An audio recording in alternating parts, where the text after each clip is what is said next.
Senador Bongo ang nangunguna sa senatorial race ng eleksyon 2025. Matapos manguna sa katatapos lang na 2025 senatorial elections, Napakatulong na malakas. hindi lang daw mga taga-suporta ni Senator Bongo ang napasayaw sa tuwa, kundi ang senador mismo. Nariyang na videohan daw siya kasing gumigiling-giling.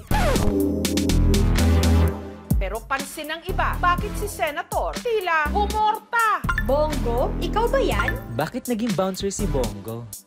Senator Bongo, tank build yarn? Pero, spoiler alert, hindi siya ang ating senador. Ka-look-alike lang pala. Mula sa mata, ngiti at hugis ng mukha, para silang pinagbiyak na bunga. Siya si Fritz. Ang bisyo, magserbisyo. Bongo!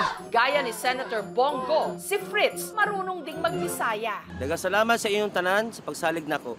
Pag-aamin ni Fritz, hindi niya raw talaga kilala dati si Senator Bongo. Pre, kamukha mo si Bongo. Bongo! Bongo! Ako naman, hindi ko kilala si Bongo, not knowing kaibigan pala siya ni Tatay Diggs. Mga kababayan ko, mahal namin kayo. Pero mula raw nung umingay ang pangalan ni Bongo, lalo na nung naging assistant ito ni dating Pangulong Rodrigo Duterte. Senator Bongo!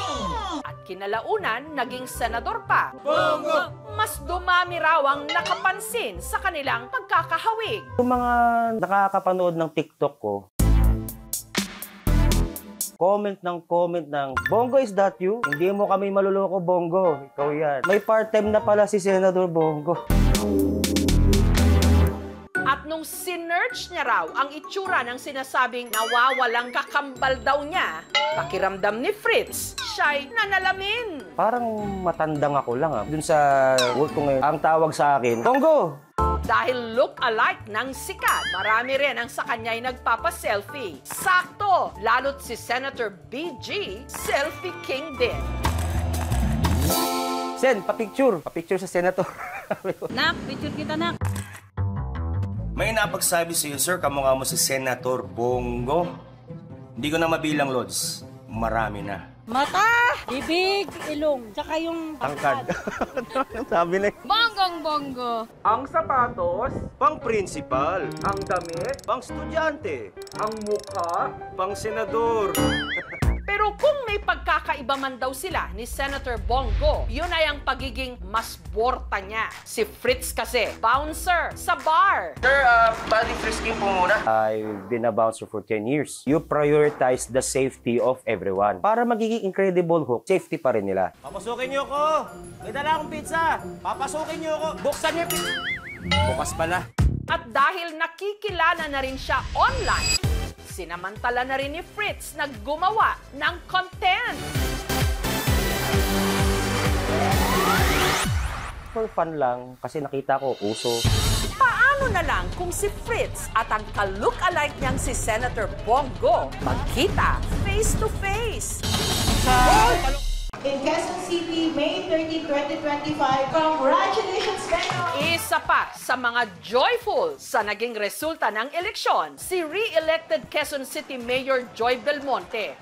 Pero ang mahigit 1 milyong Q citizens na nagluklok sa kanya sa pwesto, tila namalikmata raw. Nung nakita raw kasi nila ang kanilang mayora, parang may iba. Ang nasa video kasi, isa palang lalaki na ka-look-alike din daw ni Mayor Joy. Mayor Joy! Shout for joy para kay Anthony. Mayor Joy! At alam nyo bang hindi lang daw kahilat siya ni Mayor Joy si Anthony. Nakatrabaho pa niya noon sa Quezon City Hall. Trabaho ko sa Quezon City dati as a graphic artist. Madalas ko na po ma-encounter dati si Mayor Joy, flag ceremony ng City Hall, State of the City address. Sa ugali siguro may similarity kami ni Mayor Joy. Approachable sa tao, yung nag-i-smile kapag nakakasalubong.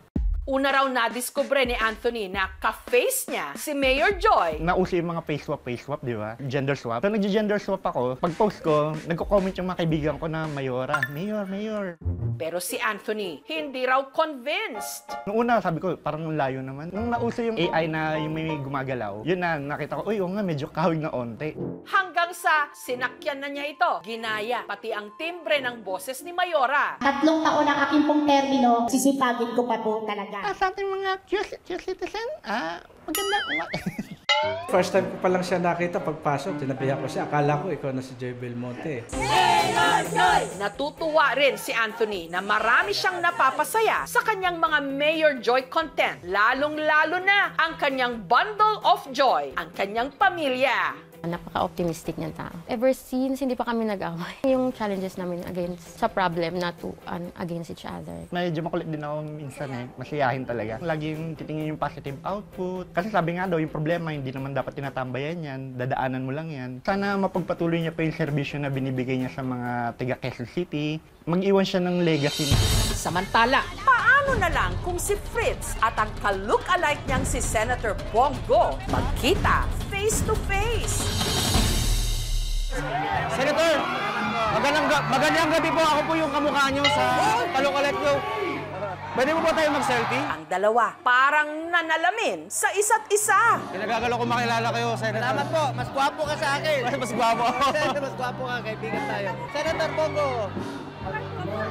Ang aking kamukha, ano ka rito, si Fritz Cortez, si Bongo Lookalike! Mas lamang ka lang ng ilang paligo at bakit kulot yung buhok mo? Ako hindi.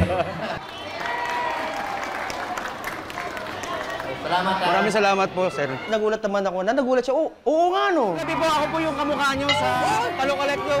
Yung height namin, hindi pala nagkakalayo. Yung nga sabi niya, hindi, mas gwapo ka pa. Mas gwapo ka sa akin. Mas gwapo. Mas gwapo ka, kaibigan tayo. Senator Bongo, congrats sa imuha. No? Always be humble like you are now and always keep all the good things that you're doing. No? Tuloy-tuloy mo lang yan, Sen. Sa mga tao na mayroon kamukhang personality, hindi man sila magsalita o ano man, the mere fact na nakikita sila, na halos sila yung hinahangaan na karamihan ng mga tao, magiging disadvantage lang kung let's say may controversial yung sikat na tao. Hindi natin maiwasan na kumbaga i-associate mo yung itsura mo sa ibang tao. So, dalhin mo lang siya ng tama. At the end of the day, alam naman ng ibang tao na hindi ka talaga yung taong kamukhang-kamukha mo. Ikaw pa rin yung ikaw. Sana ang mga nailuklok sa pwesto sa nagdaang eleksyon maging mukha ng pagbabago at sasalamin sa hinahangad nating serbisyo publiko.